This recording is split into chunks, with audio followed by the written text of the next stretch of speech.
Amigos, estamos aquí una vez más con mi amigo el fantasma de la ópera. Yo soy Daniel y vamos a hacer un video más tutorial sobre el tarot de Marsella. Bueno, como estuvimos revisando, vimos ya la carta del loco, vimos ya la carta del mago, vimos ya la papisa, vimos la emperatriz, o el emperador, y la carta que nos toca el día de hoy es el Papa, o la carta número 5.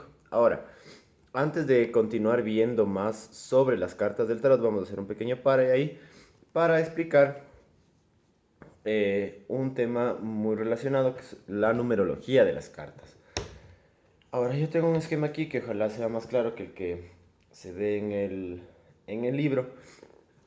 Es este, súper básico, ¿sí? Es un esquema del 1 al 10, donde vamos a pasar por el 2, como pueden ver, los que están al lado derecho o hacia ustedes al lado izquierdo, ¿ya?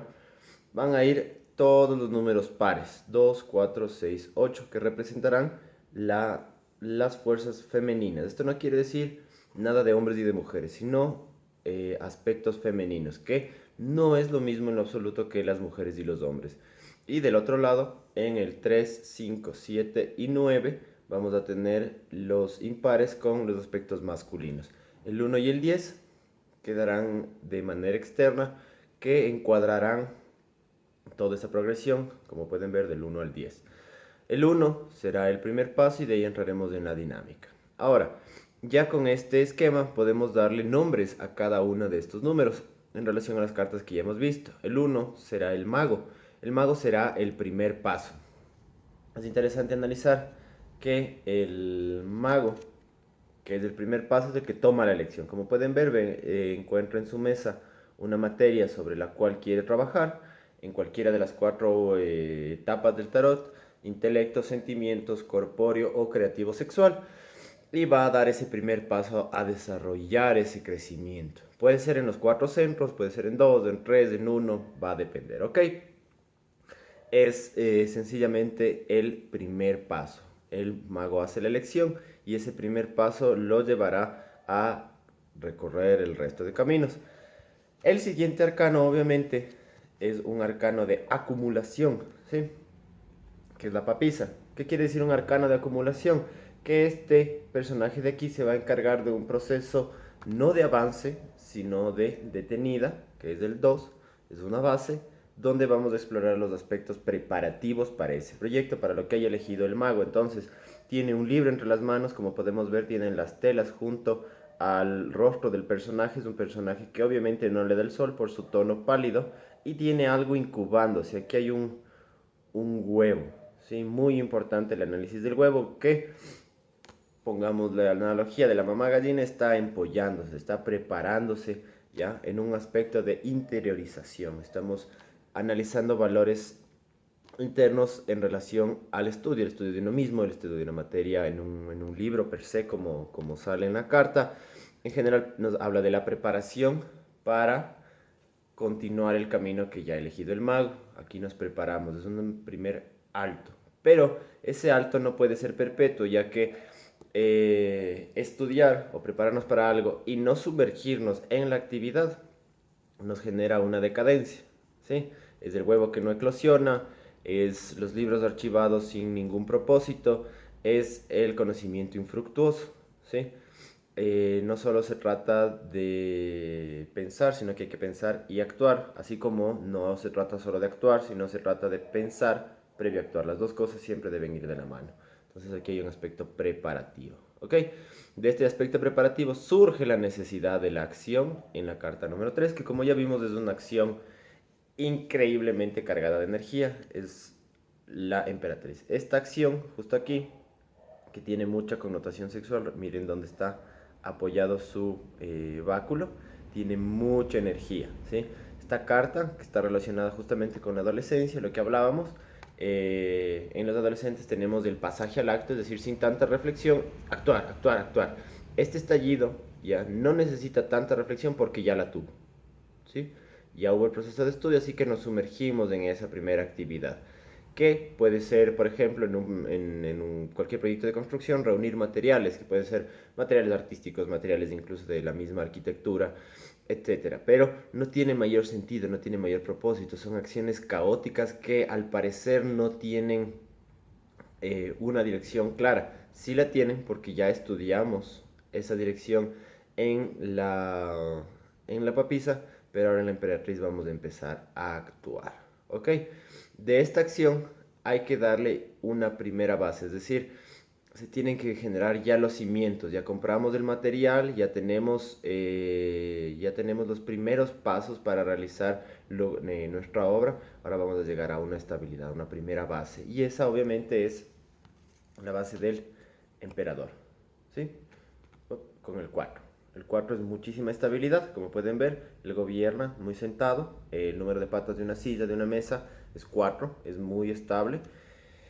Este 4 puede tener varias analogías, como les decía, las primeras bases para construir el resto del edificio, o aquí mismo el emperador puede adquirir ya un significado de un beneficio económico, ¿ya? Porque como vemos desde un punto estable, puede ser incluso ya en el mismo proyecto, puede ser un proyecto ahora digamos comercial, un proyecto en el cual, un momento, perdón, en el cual el proyecto ya nos está dando una estabilidad económica. Ya tenemos un número de empleados, ya tenemos un número de locales, o tenemos solo un local, pero ya llegamos al menos al punto de equilibrio, ya tenemos una relación con nuestros stakeholders o nuestros proveedores y personas vinculadas al negocio, y hay cierta estabilidad, ¿ok? Pero hay que tomar en cuenta que esta estabilidad es en el plano de abajo. Quiero que tomen en cuenta todo este cuadrante, y de hecho de eso se trata el, el tema de hoy día. Vamos a llegar hasta el número 5 de esta estabilidad. Es necesario llegar a un plano superior. Este plano de aquí es donde estarán guardados los ideales más altos y nos empezaremos progresivamente a alejar de la Tierra. Si es que acá era un tema muy enraizado, justamente estamos abajo, vamos a ir progresando hacia temas más elevados. Justamente este cuadrante de aquí se llama cuadrante tierra. Ya pasamos del 1, el 2, el 3, el 4, el 5. El 5 es una tentación. Es interesante porque en la primera serie es del Papa. No será precisamente una tentación, pero será un guía, ¿ya? La analogía de esta carta es interesante porque es la carta de el sabio que, sabiendo que pertenece a la tierra, apunta con el dedo hacia el cielo porque sabe que hay algo más, ¿sí? Del cuadrante cielo de acá.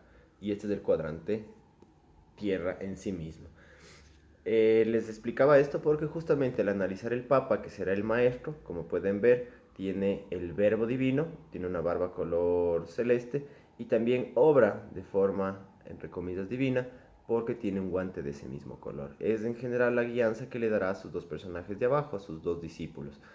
Esos dos discípulos se convertirán progresivamente en otros personajes en otras cartas, ¿ya? O tienen esa posibilidad de transformación, pero aquí representan a los discípulos. Es interesante esta carta porque, como ya vimos, todos los personajes contenidos en la carta son susceptibles a ser aplicables a la persona interesada en la lectura. Es decir, cuando vemos esta carta no solo vamos a hablar sobre posibles maestros que pueda buscar la persona que estaba en la lectura, que busca la lectura, sino que este personaje también puede ser la persona a la cual estamos leyendo, es decir, él puede ser el maestro o los discípulos de abajo, ¿sí?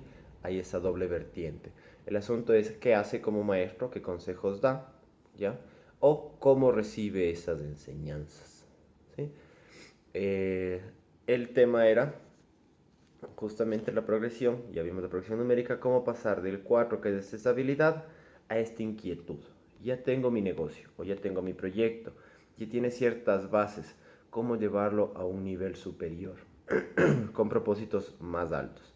Esto en general la carta número 5 encarnará propósitos espirituales posiblemente relacionados al incremento de la conciencia, a la posibilidad de reconocer al otro, proyectos ya más, a lo que me refiero en reconocer al otro, estamos hablando de los sentimientos, cómo expresarnos de forma afectiva hacia otra persona, y obviamente los aspectos intelectuales. Los maestros obviamente tienen enseñanzas que se traducen en conocimiento. Entonces, de este proyecto, digamos, una panadería, digamos, un proyecto arquitectónico, cómo pasarlo a un ideal más alto. La panadería puede convertirse, por ejemplo, en un centro de enseñanza para panaderos, puede convertirse en un punto, por ejemplo, de auxilio a las personas que tengan hambre, etcétera. Estamos ya buscando temas mucho más elevados. Asimismo, en un proyecto arquitectónico podríamos hablar de espacios inclusivos para mascotas, espacios inclusivos para varias personas, fuentes de agua para animales, jardines que ayuden a que se vea de mejor manera la ciudad y que haya una inserción de la naturaleza en ese proyecto. En fin, en general cualquier proyecto que sea más allá de el neto beneficio material, ¿sí? Ahora estamos buscando propósitos ya más elevados. Eso sería todo por el día de hoy. La única carta que no incluimos es esta, la de loco, ¿ya? Porque es la energía que va a atravesar tanto hacia arriba en la serie del 1 al 10 como hacia abajo cuando ya veamos el esquema general de las cartas. Se hace una esvástica gigante, se hace un mandala gigante, donde esta carta está en el medio junto con el mundo. Estos serán el corazón, por así decirlo, energético que activa las demás cartas. Esta carta no se incluye porque es la que aporta energía a todas y está previo al 1. ¿Sí? No tiene número y tiene muchísima energía desde sus zapatos hasta su bastón. Eso sería todo por ahora, muchachos. Analizamos lo que les explicaba dentro de la numerología, del 1 al 5, el cuadrante tierra. Más adelante veremos el 6, 7, 8, 9 y obviamente el 10, que cierran el cuadrado cielo, y una vez cerrados los dos cuadrantes, tierra y cielo, podremos analizar el cuadrante humano que está en esta parte de acá. Eso es interesante porque es un reflejo de esta carta de acá. Como pueden ver, tiene dos personajes abajo que podríamos hacerle una alusión. No se hace, pero es una alusión al 2 y 3. En el medio, el cuadrante humano, ya donde está el andrógino universal. 4, 5, 6 y 7. Y en la parte de acá arriba, los últimos cuadrantes, que sería el intelecto y los afectos. Perdón, los afectos y el intelecto. Están al revés las cartas. Eso. Y cerrando el 10, que nos abre paso a otro círculo. Ya veremos más adelante lo que significa cada cuadrante, y esta analogía de acá también se aplica al cuerpo. Aquí estarían los pies, aquí estaría la zona sexuada, ¿ya? El sexo, aquí estaría el corazón y aquí estaría la cabeza. Cada uno representa distintas cosas dentro de nuestro árbol familiar y dentro, obviamente, de nuestro cuerpo. Son solo analogías, pero son esquemas útiles para entender de mejor manera las cartas y cómo se relacionan a sí mismo las cartas con las personas. Espero les haya ayudado el video del día de hoy. Eso sería todo y espero volver con más videos pronto. Muchas gracias, amigos, cuídense. Voy a ver si les dejo incluido también mi link en Instagram para los que me quieran seguir. Ahí también publico de vez en cuando una carta del día en la que pongo la carta y su significado general. Muchas gracias, mis amigos, hasta la próxima.